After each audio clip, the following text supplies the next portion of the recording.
Blessings of the Triple Gem, Teruwan Saranai. This is part 3 of our Bojjhaṅga series. Let's begin by paying homage to the Triple Gem. We can bow our heads and Anjali. Homage to the Buddha, homage to the Dhamma, homage to the Noble Sangha. We are grateful to the Buddha and the Noble Ones for teaching us this Noble Dhamma. And we strive to be sulvija, easy to instruct, so we can uplift our minds to understand, develop, and realize this noble Dhamma.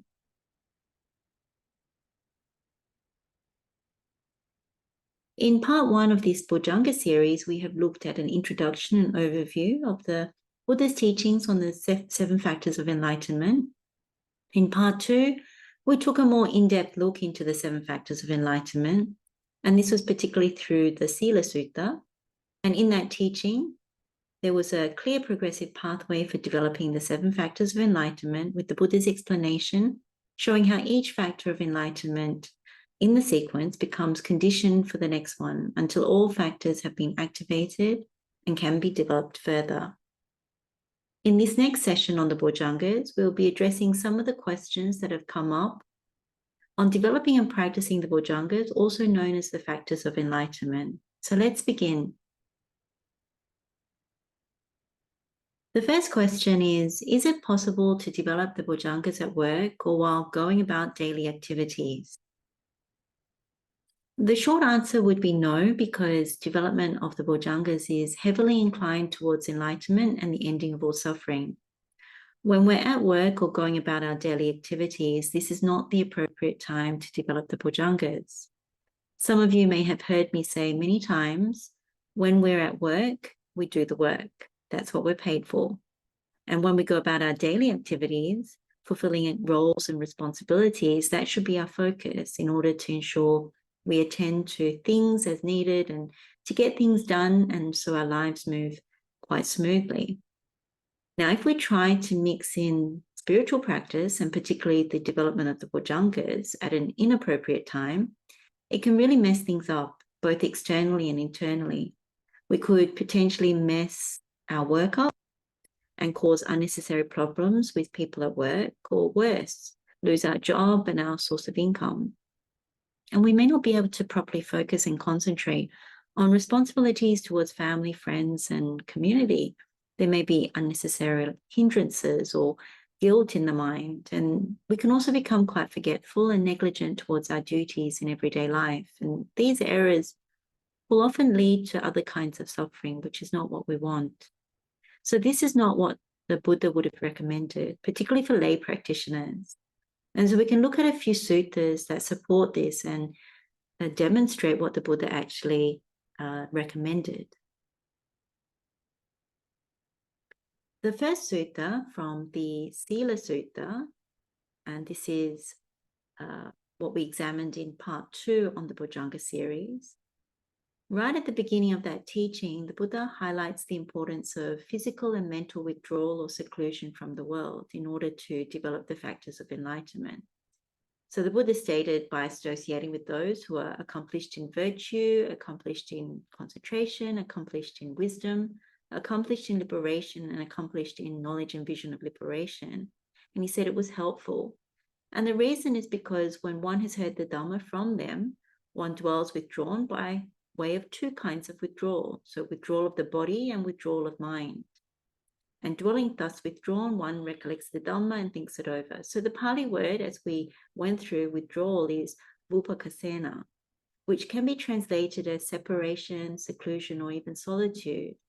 And the Buddha emphasizes these 2 kinds of withdrawal. So the physical withdrawal, seclusion, so kaya, vupakasena, meaning we make time away from our usual activities. And once we have fulfilled our duties and responsibilities, we go on retreat, spend time in a conducive environment to learn the Dhamma and practice it. And also, pretty much, we're able to spend time alone to do that. When it comes to mental withdrawal or seclusion, citta or vupakasena, the Buddha says we're meant to purify the mind of hindrances, defilements, mental stains, and practice sense restraints so we can sustain the mind free of those things. And we develop the higher training, including developing the jhanas, realizing the formless attainments, and even noble attainment. So this is one instance where the Buddha clearly emphasized developing Bojjhangas when we're able to withdraw or find solitude away from our usual activities, duties, and responsibilities, and also work, and put our full attention to developing the Bojjhangas. And what is stated in the Sīla Sutta is also supported by what the Buddha has taught in the Pariyāya Sutta. So this is Samyutta Nikaya, discourse number 52 of chapter 46. And this is in reference, it's quite a long sutta, but what we've pulled out here is in relation to the enlightenment factor of energy, so virya sambojjhanga. And the Buddha states here, whatever bodily energy there is the enlightenment factor of energy. Whatever mental energy there is also the enlightenment factor of energy. Thus, what is spoken of concisely as the enlightenment factor of energy becomes by this method of exposition twofold. So the link may not seem obvious upon first reading, but if we understand the gist of the Buddha's teachings, we can see that bodily and mental energy is linked with bodily and mental withdrawal, seclusion, or solitude. So bodily energy is aroused only when we have fulfilled our usual duties and responsibilities in the world, and that includes work. And therefore we can make time to withdraw, take solitude for spiritual practice. And mental energy is aroused where we make unwavering effort to develop the right concentration, including entering into the higher concentrations such as the jhanas, which means we're able to abandon unskilled states, so 10 unskilled states, hindrances, defilements, and so on, and therefore develop the skilled states. And that gets more refined as you continue to develop the jhanas, when you start to realize and penetrate Dhamma that there's no way you can abide, including in those states, but you penetrate it by actually going through them and seeing that for yourself, that it's not lasting, that there is sickness in the mind, even in those states. So together, both bodily and mental energy is how we arouse and develop the enlightenment factor of energy. So the Buddha does not say we can develop this particular enlightenment factor of energy in any other way. So it's not while we're working or going about our duties. And we've referenced the Pīti Sutta. So this is Anguttara Nikaya, chapter 5, discourse number 176 before. And this is where the Buddha encouraged Anathapindika and 500 lay followers to cultivate seclusion or solitude, and he expounded the benefits. So what the Buddha had said was, you should not be content merely with this much, thinking we have presented robes, alms, food, lodgings, and medicines and provisions for the sick to the Sangha of bhikkhus. Therefore, householders, you should train yourselves thus. How can we, from time to time, enter and dwell in the rapture of solitude? It is in such a way you should train yourselves. And then, of course, Venerable Sariputta explained the 5 benefits of cultivating rapture, born of seclusion or solitude. And I think the key point is that when we withdraw from our usual activities, and this includes wholesome giving activities, we are able to withdraw from the world of sensuality. So we get the opportunity to really find solitude from the pleasure and pain, or happiness and sadness of sensuality, as well as the pain and pleasure or happiness and sadness of the unwholesome, doing the wrong things. And we also don't get to see this clearly unless we withdraw and find solitude to practice. And so when we do so, only then do we also overcome the pain connected with the wholesome, because we're making effort, we're applying energy towards the meditation, developing the mind, and developing the path that leads to the ending of suffering. And of course, there are other sutta references that we've looked at before on solitude that can also be mentioned as well. One is from the Mahasunyata Sutta, and this is Majjhima Nikaya, discourse number 122. And when speaking to Venerable Ananda, the Buddha stated, Ananda, one does not shine by delighting in company, by taking delight in company, by devoting himself to delight in company, by delighting in society, by taking delight in society, by rejoicing in society. Indeed, Ananda, it is not possible that one who delights in company takes delight in company, and so on, will ever obtain at will, without trouble or difficulty, the bliss of renunciation, the bliss of seclusion, the bliss of peace, the bliss of enlightenment. But it can be expected that when one lives alone, withdrawn from society, one will obtain at will, without trouble or difficulty, the bliss of renunciation, the bliss of seclusion, the bliss of peace, the bliss of enlightenment. Indeed, Ananda, it is not possible that a bhikkhu who delights in company and so on will ever enter upon and abide in either the deliverance of mind that is temporary and delectable, or in the deliverance of mind that is perpetual and unshakable. But it can be expected that when a bhikkhu lives alone, he will enter upon and abide in either deliverance of mind that is temporary and delectable, or in the deliverance of mind that is perpetual and unshakable. So when we're working and when we're fulfilling roles and responsibilities, we're part of company, we're part of society, we're focused on worldly matters and things. So we're away from renunciation, seclusion, peace, enlightenment. And so that gives support for not cultivating bojjhangas when we're out in the world, because we're meant to be focusing on those other things. And it's difficult to lift the mind when we're meant to be fulfilling other duties and responsibilities. And one more that I'd share is the Pariyāya Sutta. This is Anguttara Nikaya, chapter 3, discourse number 93. And the Buddha stated in this particular discourse, in this Dhamma and discipline, there are 3 kinds of solitude for a bhikkhu. What 3? Here, a bhikkhu is virtuous. He has abandoned immorality and remains secluded from it. 2, he holds right view. He has abandoned wrong view and remains secluded from it. 3, he is one whose taints are destroyed. He has abandoned the taints and remains secluded from them. And so this particular sutta is very important for those who truly want to practice towards the ending of suffering. However, even for those who live the lay life, there's much to take away from this teaching, because firstly, it's difficult to be virtuous and abandon immorality when leading the lay life. There are constant challenges. And so that's why one needs to take time each day or over the weekend, or to block off specific days and withdraw to take solitude for spiritual practice. And then secondly, when we're out in the world, we don't often have the right view, and it's very difficult to establish right view most of the time. For example, there are mental corruptions that are active, and we see and believe through the lens of beauty, the lens of permanency, the lens of pleasure. And of course, it's fit to be regarded as me and mine. So that's what drives us throughout the day. And hence why we need to withdraw and find solitude to recall the Buddha's words and follow his instructions. And that is to establish the right view and progress from there. Thirdly, it's not possible to destroy the taints if we value external things in the world, if we make those external things our priority. So when we're at work, we're prioritizing the making of money. When we're fulfilling roles and responsibilities, we're looking at, our companions and helping them out and things like that. So what happens is, if we don't make time to withdraw from the world, then we would be unable to be secluded from the taints because we're unable to abandon them. Instead, we would keep activating the taints.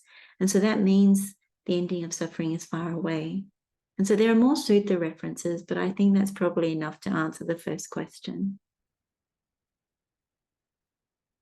The next question is, can someone arouse the Bojjhangas without any desire for enlightenment?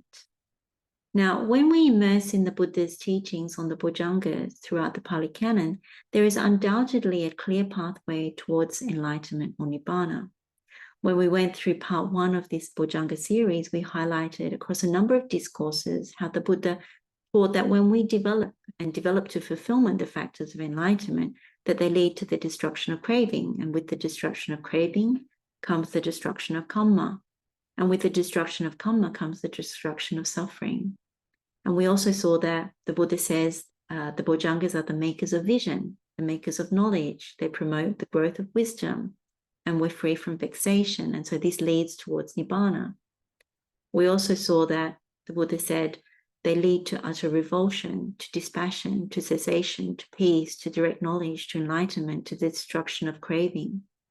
And he's also said that the Bojjhangas lead to the realization of the fruit of true knowledge and liberation, to the complete ending of suffering, to the destruction of the taints. And also in other suttas, it says it leads to the path crushing the army of Mara. And in part 2 of this Bojjhaṅga series, we highlighted the Kundalini Sutta. And in that teaching, the Buddha, he showed the development of Bojjhangas leads to development of true knowledge and liberation, which leads to enlightenment. So if we again refer to the Bhikkhu Sutta, so Samyutta Nikaya, chapter 46, discourse number 5, where a certain bhikkhu asked the Buddha about the factors of enlightenment and in what sense are they called factors of enlightenment, the Buddha's answer was very clear. The Buddha said, they lead to enlightenment, bhikkhu, therefore they are called the factors of enlightenment. Here, bhikkhu, one develops the enlightenment factor of mindfulness, which is based upon seclusion, dispassion, and cessation, maturing, and release. And then the same thing is said for all 7 factors of enlightenment, so the other 6 as well. So seclusion, dispassion, cessation, and maturing and release are key terms associated with the development of the Bojjhangas. So in Pali, viveka nisitang, viraga nisitang, nirodha nisitang, and vosagga parinamim. So seclusion or solitude confirms the need for withdrawal from the world in order to practice on one's own. And dispassion means we abandon lust for sensual pleasures. Cessation means we practice for the cessation of craving or attachment. And maturing and release means we prioritize and keep nourishing the Bojjhangas and keep denourishing the hindrances. So from a practical perspective, what is clear is that if we develop the Bojjhangas, we're able to maintain the right view when the Bojjhangas have been aroused and developed.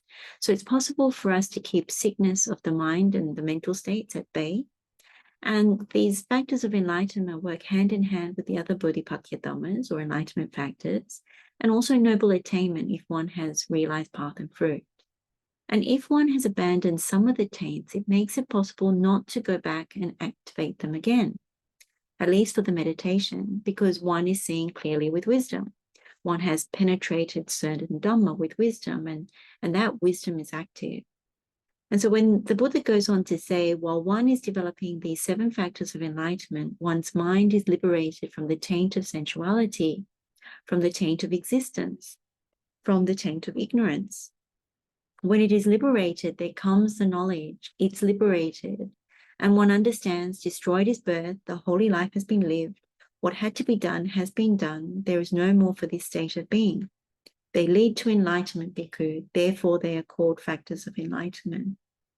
So this is a pretty good explanation from the Buddha that one cultivates these Bojjhangas for enlightenment. And if you remember, the Buddha used the simile of the rafters of a peaked house for the Bojjhangas. So this is in the Kuttagara Sutta, Samyutta Nikaya, chapter 46, discourse number 7. And the Buddha said, bhikkhus, just as all the rafters of a peaked house slant slope and incline towards the roof peak, so too, when a bhikkhu develops and cultivates the 7 factors of enlightenment, he slant slopes and inclines towards Nibbana. When we contemplate this particular simile, we see it's impossible to slant slope and incline towards anything other than Nibbana. So this is the case if we are developing the Bojjhangas correctly, in accordance with the Buddha's instructions or insight pathways in these discourses. Now, that being said, if one does not correctly arouse the Bojjhangas, this means that one is not following the Buddha's instructions and therefore not penetrating the Dhamma with wisdom. Then in that case, it wouldn't lead to Nibbana nor the desire for Nibbana. The correct teachings on the Bojjhangas and the proper practice to arouse and develop them have a very strong sense and knowledge that Nibbana is the only truth that doesn't deceive, and that it culminates in the ending of suffering, all suffering. So Nibbana becomes the true goal of one's practice when one is developing the Bojjhangas. One has a taste of it through following the Buddha's instructions and has no doubt, even if enlightenment hasn't yet been realized. And also there's this discourse called the Anhakaya Sutta. This is Samyutta Nikaya, chapter 46, discourse number 26. It says, when the Bojjhangas are developed, based upon seclusion, dispassion, and cessation, maturing and release, which is vast, exalted, measureless, without ill will, craving is abandoned. With the abandoning of craving, kamma is abandoned. With the abandoning of kamma, suffering is abandoned. Thus, with the destruction of craving comes destruction of kamma. With the destruction of karma comes the destruction of suffering. So we can see through these suttas and more, by correct development of the Bojjhangas, Nibbana would be the only goal. So the next question is it possible to develop the Bojjhangas by hearing teachings of someone other than the Buddha? So the Buddha's answer would be no. And in the Pali Canon, there are instances where followers of other teachers or traditions would tell the Buddha or the noble disciples of the Buddha that they too also teach the Dhamma to their disciples as the Buddha teaches it. And the noble disciples would return to the Buddha and ask the Buddha to confirm what is the distinction, disparity, or difference between Buddha Dhamma and all these others. And so in relation to the Bojjhangas, there is a discourse called the Pariyāya Sutta, and we've mentioned it earlier. So Samyutta Nikaya, chapter 46, discourse number 52, where this actually happens. And this is in regard to hindrances and factors of enlightenment. So if we now take a look at the Pariyāya Sutta, an extract from it, it says, then in the morning, a number of bhikkhus dressed and taking their bowls and robes entered Savatthi for alms. Then it occurred to them, it is still too early to walk for alms in Savatthi. Let us go to the park of the wanderers of other sects. Then those bhikkhus went to the park of the wanderers of other sects.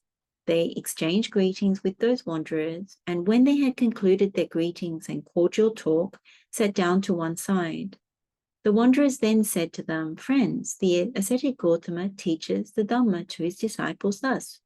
Come, bhikkhus, abandon the 5 hindrances, the corruptions of the mind that weaken wisdom, and develop correctly the 7 factors of enlightenment. We too teach the Dhamma to our disciples thus. Come, friends, abandon the 5 hindrances, the corruptions of the mind that weaken wisdom, and develop correctly the 7 factors of enlightenment. So, friends, what here is the distinction, the disparity, the difference between the ascetic Gautama and us, that is, regarding the one Dhamma teaching and the other, regarding the one manner of instruction and the other. Then those bhikkhus neither delighted in nor rejected the statement of those wanderers. Without delighting in it, without rejecting it, they rose from their seats and left, thinking, we shall learn the meaning of this statement in the presence of the Blessed One. Then when those bhikkhus had walked for alms in Savatthi and had returned from alms round, after their meal they approached the Blessed One. Having paid homage to him, they sat down to one side and reported to him the entire discussion between those wanderers and themselves. The Blessed One said, bhikkhus, when wanderers of other sects speak thus, they should be asked, friends, is there a method of exposition by means of which the 5 hindrances become 10, and the 7 factors of enlightenment become 14? Being asked thus, those wanderers would not be able to reply, and further, they would meet with vexation. For what reason? Because that would not be within their domain. I do not see anyone, bhikkhus, in this world with its devas, mara, and brahma, in this generation with its ascetics and brahmins, its devas and humans, who could satisfy the mind with an answer to these questions, except the Tathagata or a disciple of the Tathagata, or one who has heard it from them. So specific to the Bojjhangas, the Buddha talks about the 7 factors of enlightenment becoming 14. So the Pariyāya Sutta is quite long because it also covers how the 5 hindrances become 10. So the extract from the discourse that we'll take a quick look at is on the method of exposition for the 7 factors of enlightenment becoming 14. And it's a very important teaching and quite powerful as a sutta meditation for further developing Bojjhangas. We won't go into detail here because it deserves and needs a separate a Dhamma session, but we'll briefly look at how the 7 become 14. So the Buddha says, and what bhikkhus is the method of exposition by means of which the 7 factors of enlightenment become 14. So the Buddha says, whatever mindfulness there is of things internal is the enlightenment factor of mindfulness. Whatever mindfulness there is of things external is also the enlightenment factor of mindfulness. Thus, what is spoken of concisely as the enlightenment factor of mindfulness becomes by this method of exposition twofold.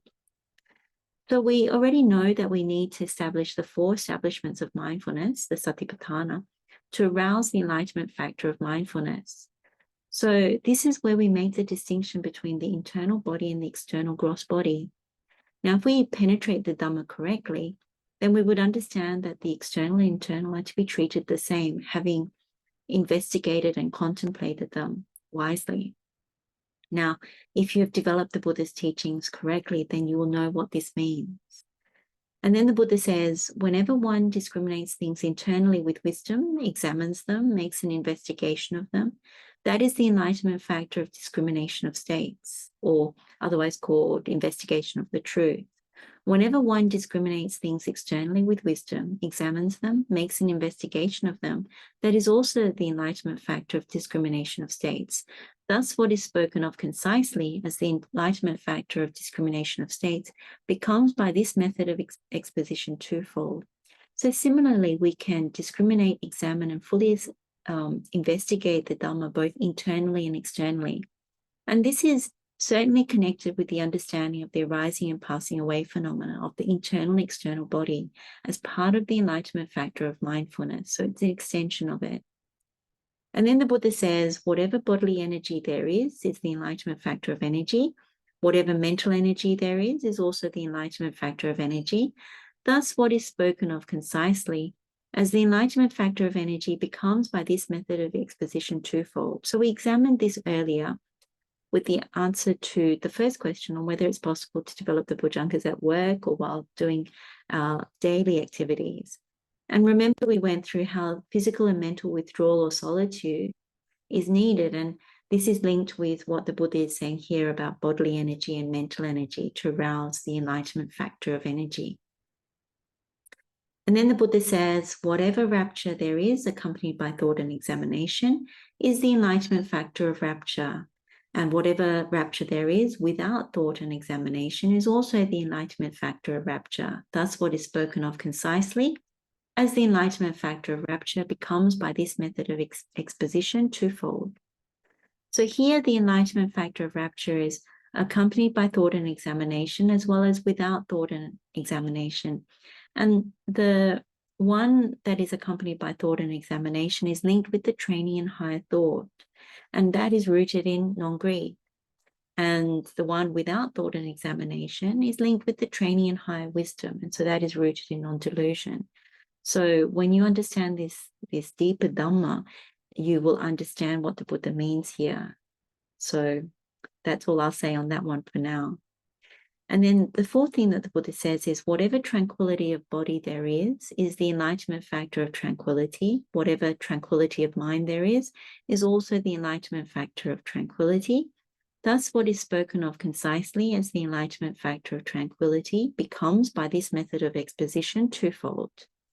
So here we can understand that tranquility of body requires physical withdrawal or solitude, and tranquility of mind requires understanding of sickness of the mind and the mental states, including the higher concentrations.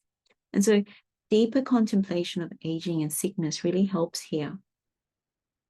Then the Buddha says, whatever concentration that is accompanied by thought and examination is the enlightenment factor of concentration. Whatever concentration there is without thought and examination is also the enlightenment factor of concentration. Thus, what is spoken of concisely as the enlightenment factor of concentration becomes by this method of exposition twofold. So this is connected with the Dhamma understood to arouse the enlightenment factor of rapture. And in both cases, one realizes the importance of not getting attached to the concentration that arises accompanied by thought and examination, nor the concentration that arises without thought and examination. So there's deeper Dhamma in this as well. And then lastly, the Buddha says, whatever equanimity there is regarding things internal is the enlightenment factor of equanimity. And whatever equanimity there is regarding things external is also the enlightenment factor of equanimity. Thus, what is spoken of concisely as the enlightenment factor of equanimity becomes by this method of exposition twofold. So this culminates in equanimity regarding things internal and external. And it's connected with all the other factors of enlightenment. So if we develop this correctly at the point of death, if we haven't realized Nibbana, then this is where we kind of meet the pointy end of the practice of the Bojjhangas and the rest of the other Bodhipakya Dhammas. What is most important is if we've developed these Bojjhangas correctly, we would have equanimity towards internal and external bodies, so we give them up. This means we no longer seek existence, therefore rebirth is ended. And we focus on the ending of suffering. We focus on Nibbana as our ultimate goal. So there's probably some of you may understand what I've just gone through briefly. Some of you may not, but at least you get the gist or an overview of what the Buddha intends when he talks about that others would not be able to expound on these enlightenment factors, even if they say that they are teaching these things. So this is how the 7 factors of enlightenment become 14. So based on this discourse, it is apparent that most would be vexed, as the Buddha stated, because when they're asked that question, they wouldn't be able to explain it, nor would it be in their domain. Certain dhammas, including other sutta meditations, need to be understood before we can fully examine the Pariyāya Sutta. But it is a very important sutta in the proper development of the Bojjhangas. And if this Dhamma has been penetrated, it's very helpful at the point of death. So this is how the Buddha answers the question whether it is possible to develop the Bojjhangas by hearing the teachings of someone other than the Buddha. And of course, his answer would be no. The next question is, how are Bojjhangas aroused through developing the other sutta meditation? So once we understand the fundamentals of how the Bojjhangas are aroused and developed, it's possible to see how they are aroused or activated in many other sutta meditations that have insight pathways with instructions from the Buddha. So meditations like the 4 nutriments, the 4 modes of practice, and many other sutta meditations, you can see it. And so to answer this question, we'll look at an example. So let's look at the first doorway to Nibbana, which we've examined before, and we also know it as the first profitable direction or painful practice with slow realization. So with this insight pathway, the Buddha asks us to contemplate 1, the unattractiveness of the body, 2, also perceiving repulsiveness of food, 3, perceiving non-delight in the entire world, 4, contemplating impermanence in all conditioned phenomena, and then 5, that we have well established internally the perception of death.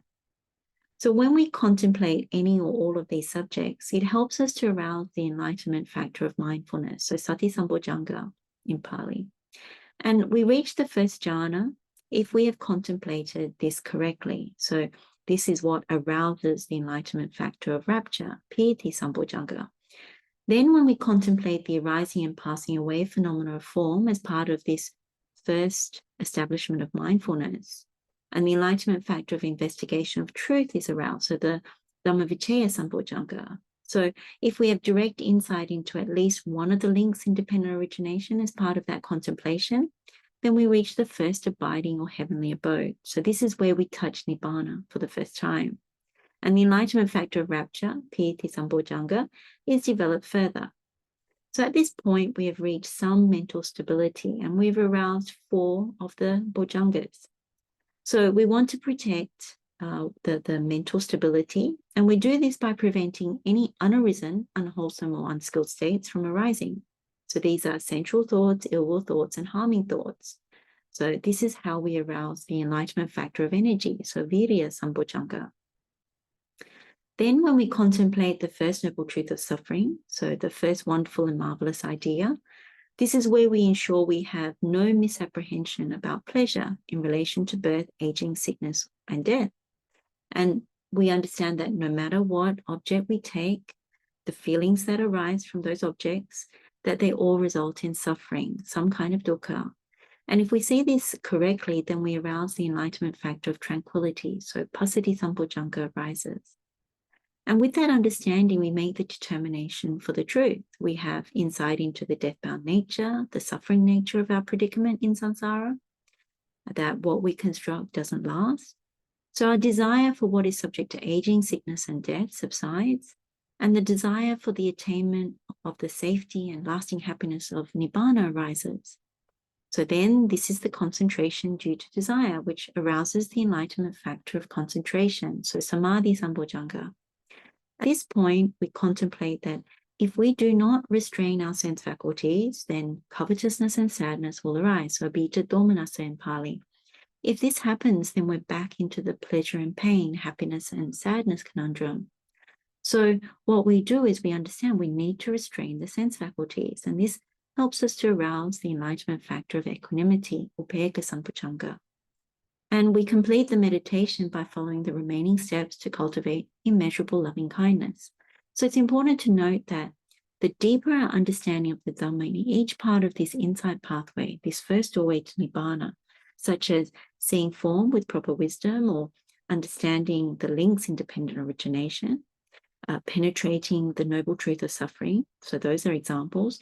The more that we understand these things with proper wisdom, that we have direct insight, then we don't just arouse the bojjhangas, but we start to further develop them. And so that is very, very helpful. So that's one way of answering that question. So the next question is, can we develop the bojjhangas in any order? So rather than give a yes or no answer, I'd lean on the Buddha's instructions with regard to our method of development of the bojjhangas. So one thing we can confirm is the bojjhangas are usually listed in the same order throughout the Pali Canon. So usually starts with mindfulness, enlightenment factor, then investigation of the truth, then energy, then rapture, then tranquility, then concentration, then equanimity. So those are the enlightenment factors. So there must be a reason for this. And yes, it could be for ease of memorization, or like the teaching in the Sīla Sutta that we went through in part 2 of this Bojjhanga series, it could be because there's a progressive pathway for developing the bojjhangas that is attuned. And there are similar teachings in the Bojjhanga Samyutta that keep the same order for developing the bojjhangas. But in any case, if we are easy to instruct, so obedient to the Buddha, then we would follow the Buddha's instructions. So depending on the discourse, if the instructions follow the established sequence, or if they have a different one, then we would develop the bojjhangas in accordance with those instructions from the Buddha. And this is particularly important for those who are less experienced in developing the spiritual path and practice, who may not be skilled at uplifting the mind and will not be skilled at developing the bojjhangas. In contrast, one could say also that those with noble attainment, so those who have attained path and fruit, would find it easier to uplift the mind, especially those who frequently practice and lift the mind with attainment. So when this is the case, it doesn't take as much effort to arouse the bojjhangas, and it can seem like one develops them in any order. However, it's more likely that the process is simply quicker and the progressive development is the same. So that's something to bear in mind. One of the key suttas that is often quoted in relation to the question about developing them in any order is the Vatasuta. So this is Samyutta Nikaya, chapter 46, discourse number 4. And we've referred to this before. And this is where Venerable Sariputta is talking to the bhikkhus about being able to dwell in any of the factors of enlightenment at any time of the day that he wants. So Venerable Sariputta gives this simile of being able to wear different colored clothes at different times of the day. So let me just read out this extract. Suppose, friends, a king or a royal minister had a wardrobe full of differently colored clothes. Whatever suit he might want to wear in the morning, he would wear in the morning. Whatever suit he might want to wear during the middle of the day, he would wear during the middle of the day. Whatever suit he might want to wear in the evening, he would wear in the evening. So too, friends, whichever of these 7 factors of enlightenment I want to dwell in during the morning, I dwell in that factor of enlightenment during the morning. Whichever I want to dwell in during the middle of the day, I dwell in that factor of enlightenment during the middle of the day. Whichever I want to dwell in during the evening, I dwell in that factor of enlightenment during the evening. If one is not skilled or proficient at arousing these bojjhangas, then that person needs to arouse all 7 of them. And only then would you be able to move between the enlightenment factors, like one is changing into these different colored clothes. So that's for one who is not skilled or proficient in the bojjhangas. So you arouse all of them initially, and then after that you can move between them, any which one. Now, if one is skilled or proficient or who has noble attainment, so path and fruit, then it may be possible to arouse or activate them by wisely contemplating, so applying yoniso manasikara to the factor of enlightenment that one wishes to dwell in and move from one to another. So in this case, what we can understand from this is that certain dhammas will have been well penetrated with wisdom, and the bojjhangas that have been frequently practiced and developed will also give a sense of ease. So the skill of Venerable Sariputta in the Bojjhangas meant that he would know, let this enlightenment factor, may I dwell in this enlightenment factor, or he might know this enlightenment factor that he's cultivated or developed is measureless, or he would know it's been fully perfected, or he would know while it persists, he understands that it persists, and when it abates, then he would understand that it has abated. So he's a very skilled and proficient person in the Bojjhangas. So one would expect that because he was one of the chief disciples of the Buddha, and he was a perfected one. So most of us don't have this level of skill and proficiency in the Bojjhangas. So it's very good to know that, and also to know where the bar is set, and it's very, very high. So when he gives this teaching, he's coming from that very high bar. And so we need to correctly arouse all the Bojjhangas and become very skilled, and also to penetrate the Dhamma behind each of the Bojjhangas. In that way, it becomes possible for us, particularly with noble attainment, to go in and wisely contemplate any of the Bojjhangas and lift the mind. And so if we keep gradually developing in this way, then it becomes possible to develop them in any order. So the next question is, what is the difference between the enlightenment factors of tranquility, concentration, and equanimity?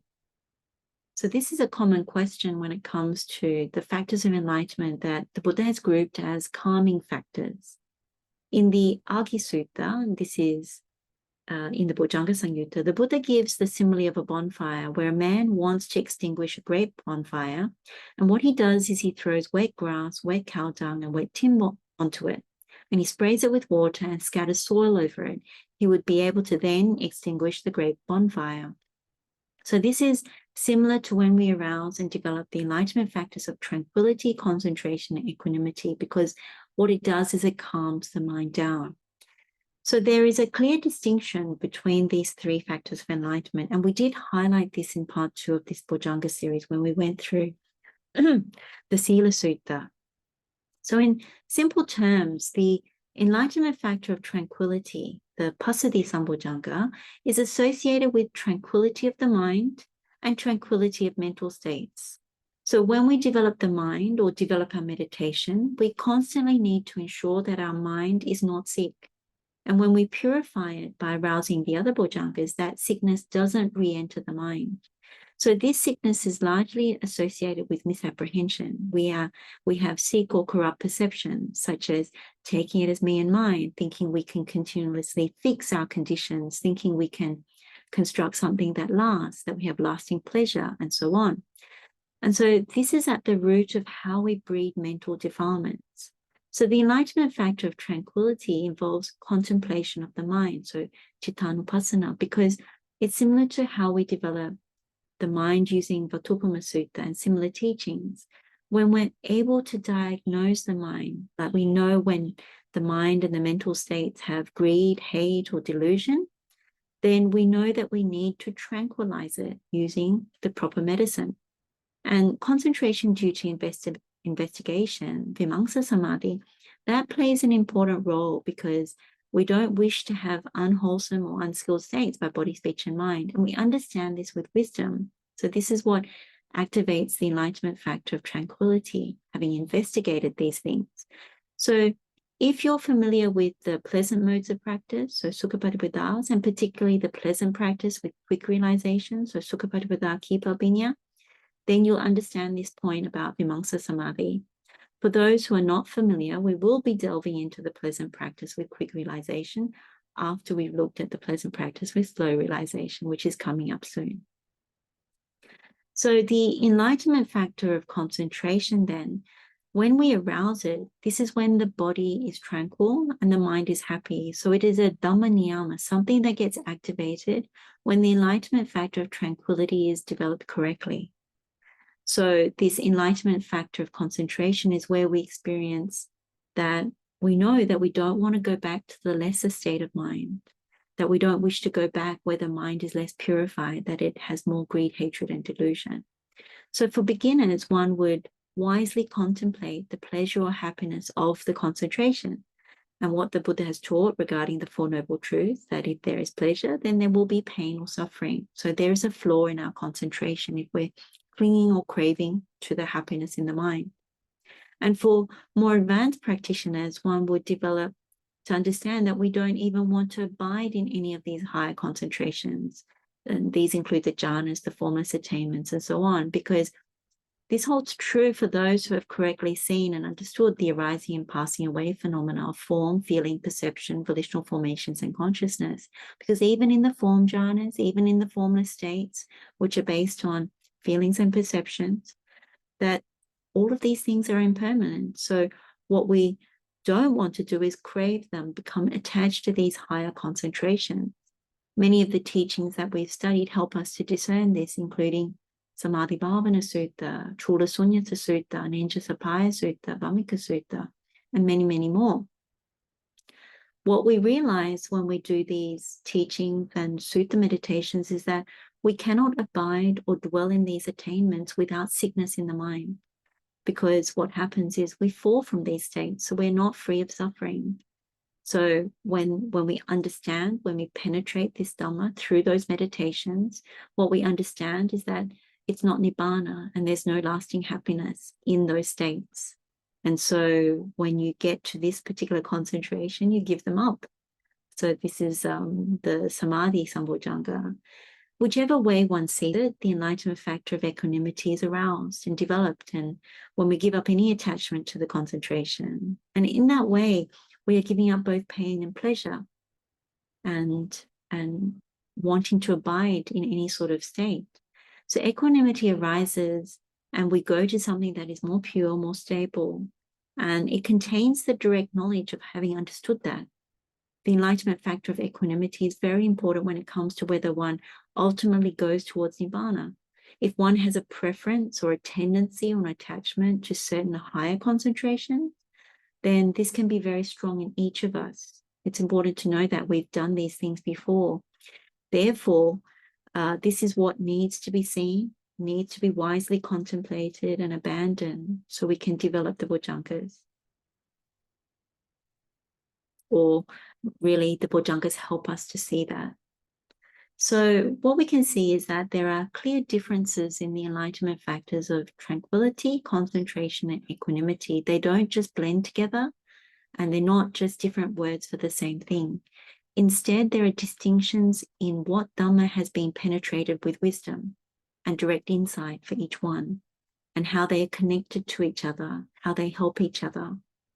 So for each of the Bojjhangas, the Buddha has stated in the Nibbeda Bhagya Sutta, this is Samyutta Nikaya, chapter 46, discourse number 28, with a mind that has developed the enlightenment factors, so all 7, he penetrates and sunders the mass of greed that he has never before penetrated and sundered. He penetrates and sunders the mass of hatred that he has never before penetrated and sundered. He penetrates and sunders the mass of delusion that he has never before penetrated and sundered. And so what we can understand is, as we keep developing the Bojjhangas, there is more to be penetrated with wisdom and insight, more Dhamma to be understood. And the Bojjhangas are practiced and developed in order to do this. So the final question that we'll look at is, once we develop the Bojjhangas, what is developed beyond them? So in a number of suttas, including the Kundalini Sutta that we mentioned in part 2 and also in the early part of this session, so Kundalini Sutta is Samyutta Nikaya, chapter 46, discourse number 6, and also when we've covered the Avijja Sutta, Anguttara Nikaya, chapter 10, discourse number 61, the Buddha has stated that the 7 factors of enlightenment are developed and cultivated so they fulfill true knowledge and liberation. And it's also stated for the realization of the fruit of true knowledge and liberation. So when we develop the Bojjhangas, it means that there is nothing obstructing the mind. There are no hindrances or corruptions of the mind that are present. And as a result of developing the Bojjhangas correctly, having wisely contemplated, and having understood the Dhamma in the process of developing the Bojjhangas, one clearly does not wish to be attached to anything gross or subtle, gross being central things in terms of the gross things in the world, and subtle things in terms of the jhanas, the formless attainments, and more. And so one understands that if one is attached to any of those things, gross or subtle, it would keep one bound to going from birth to birth. So rebirth is not ended. And if rebirth is not ended, that means we would experience suffering. So with this knowledge, one has the clear goal for the ending of suffering, for Nibbana. As a result, one is able to realize the fruit of true knowledge and liberation, which is direct knowledge or wisdom that one gains through penetrating the Dhamma, so penetrating the truth as it really is. So when this is the case, one is able to experience liberation of the mind and liberation due to wisdom, and this includes the desireless liberation, so apanita ceto vimutti, also emptiness liberation, so sunyata ceto vimutti, and signless liberation, animitta ceto vimutti. So, and there are many other liberations as well. These liberations are very helpful because they're part of the purifying process, like taking yet another step away from greed, hatred, and delusion, and another step towards Nibbana. And of course, when you start to go to the liberations, you also realize that they are also still constructed. And the Buddha has stated in the Anupada Parinibbana Sutta, so this is Samyutta Nikaya, chapter 45, discourse number 48. When this is realized directly for oneself, together with the abandoning of the fetters, the uprooting of the underlying tendencies, the full understanding of the cause, for the destruction of the taints, knowledge and vision, one is able to realize Nibbana. So this is really the pointy end of the practice, when one really starts to delve deeper into really wanting to abandon any sort of craving and wanting to know how to actually uproot underlying tendencies, destroy taints, and so on and so forth. And the Bojjhangas play a very important part in that process, because Bojjhangas, because one wields the mind in this particular way, not allowing the mind to get sick, one actually will not go back to activate taints if they have been given up. So they're very, very helpful in that respect. So hopefully that helps to answer some of those questions.